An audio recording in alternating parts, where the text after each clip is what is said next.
Google-მა Translate ფუნქციას აფხაზური ენა დაამატა.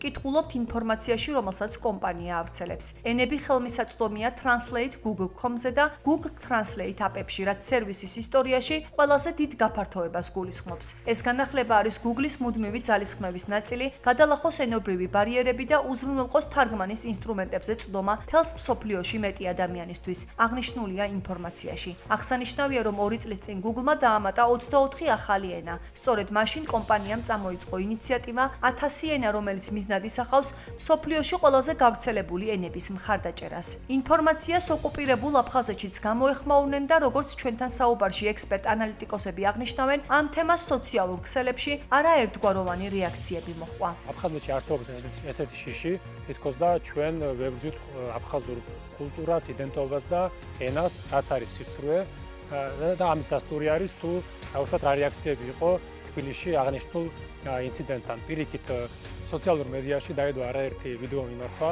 სადაც ქართველი ბლოგერები ულოცავენ აფხაზებს ამ ასე ვთქვათ ამ ფაქტს და პირიქით არ შეინიშნებოდა ქართული მხრიდან რაიმე სახის ნეგატიური კომენტარები.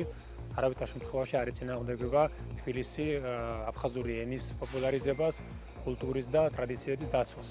როგორც ვიცით, ხორციელდება უამრავი პროექტი, რომელიც მიზნად ისახავს აფხაზური ენის ასე ვთქვათ პოპულარიზებას, გადარჩენას, იდენტობის, კულტურის დაცვას და თბილისის მხრიდან ყველანაირად ეს გზავნილები შეინიშნება არა მხოლოდ სოციმედიაში, ზოგადად ასეთი არის ასე ვთქვათ ოფიციალური თბილისის პოზიცია. პრობლემა არის იმაში, რომ თვითონ აფხაზები არ საუბრობენ აფხაზურ ენაზე, არაფერს არ წერენ აფხაზურ ენაზე ინტერნეტში და შესაბამისად Google-ის ტრანსლაცია, Translate არ იმუშავებს ისე კარგად, როგორც საჭიროა. საზოგადოებაში არაერთგვაროვანი გამოხმარება მოყვა, ზოგს ეგონა, რომ ეს არის პროაფხაზური Google გახდა, მაგრამ ჩემი აზრით რომ კარგია.